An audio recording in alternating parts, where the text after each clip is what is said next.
Hello everyone, welcome to my channel. Friends, आज हम लोग सीरीज सर्किट के बारे में डिस्कस करेंगे। सबसे पहले मैं आपको सीरीज सर्किट की डेफिनेशन बताता हूँ।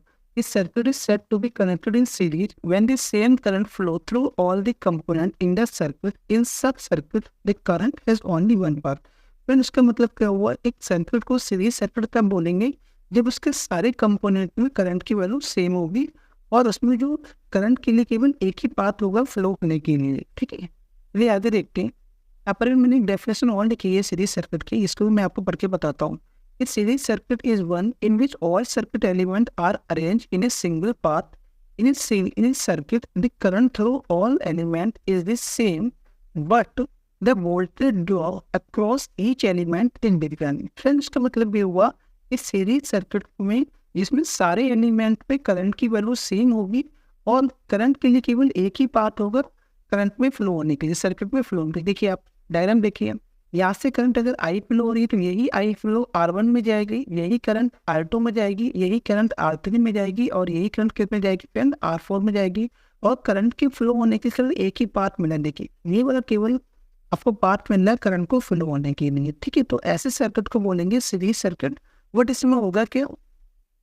करंट की वैल्यू तो सेम रहेगी बट जो वोल्टेज ड्रॉप है अक्रॉस ईच एलिमेंट वो डिफरेंस होगा। और फ्रेंड, होना भी चाहिए क्योंकि R1 की वैल्यू तो डिफरेंस होगी, R2 की वैल्यू भी डिफरेंट होगी और R3 की वैल्यू भी डिफरेंट होगी, वैसे ही R4 की वैल्यू भी डिफरेंट होगी।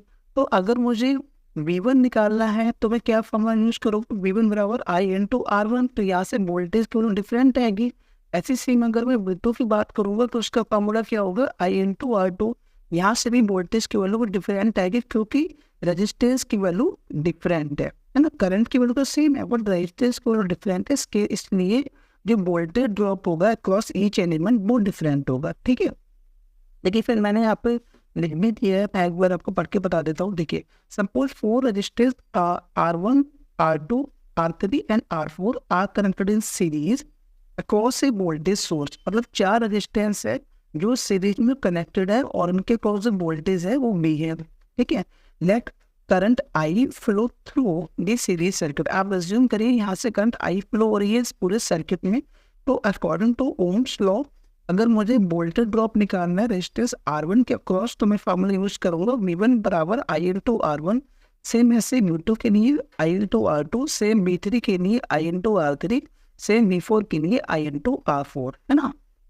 तो इस तरह से आप क्या कर सकते हैं?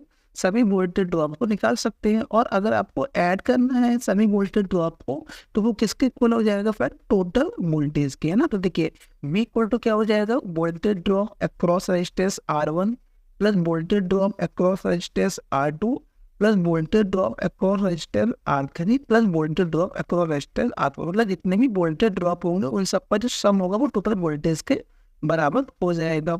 ठीक है, अब आप क्या करिए, यहाँ पे आप वैल्यू पुट कर लीजिए, यहाँ से आप I कॉमन ले लीजिए, है ना। तो यहाँ से जब I कॉमन लेंगे तो V पर I क्या हो जाएगा? R1 plus R2 plus R3 plus R4। ठीक है, तो ये हमने आपको डेफिनेशन बताई कि सीरीज सर्किट में करंट की वैल्यू सेम होती है और बट वोल्टेज की value across each element different होती है क्योंकि रेजिस्टेंस की वैल्यू डिफरेंट है। बट करंट की वैल्यू पूरे सर्किट में सेम रहेगी। ऐसे सर्किट को बोलेंगे सीरीज सर्किट। और सीरीज सर्किट में करंट को फ्लो होने के लिए केवल एक ही पाथ मिलता है। ठीक है, आइए मैं आपको कुछ इंपॉर्टेंट पॉइंट बताता हूँ। देखिए, सबसे पहले हम लोग पॉइंट नंबर 1 डिस्कस करते हैं कि इसमें क्या होगा। And in an electric circuit component are arrange in a single line. जितने भी कंपोनेंट होंगे वो सिंगल लाइन में अरेंज होंगे। इन ए सीरीज सर्किट एक common current flow through all the component of the circuit. ठीक है, मतलब एक सीरीज सर्किट में केवल एक ही कॉमन करंट होगी जो सभी कंपोनेंट के में फ्लो हो रही होगी। In the series circuit, different voltage exist across each component in the circuit। जैसे मैंने अभी आपको बताया कि हर एक कंपोनेंट के अक्रॉस तो वोल्टेज की वैल्यू होगी वो डिफरेंट होगी।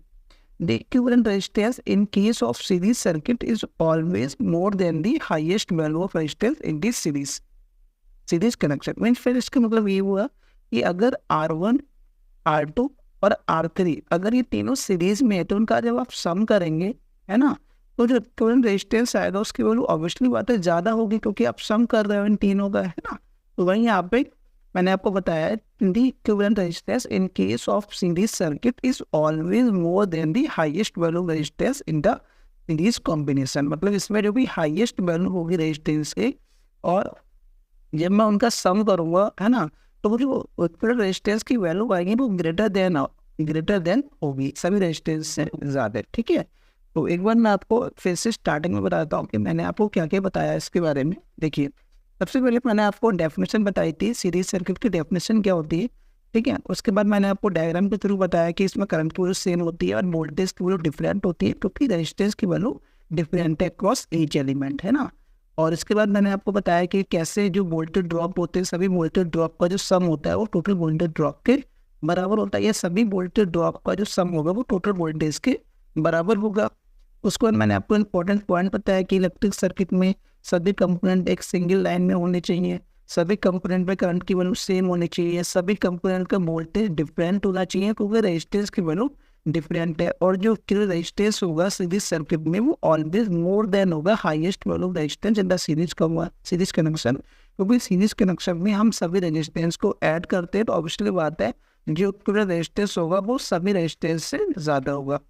फ्रेंड, आई होप ये वीडियो आपको समझ में आई होगी। फ्रेंड, मिलते हैं नेक्स्ट वीडियो में। Okay, thank you.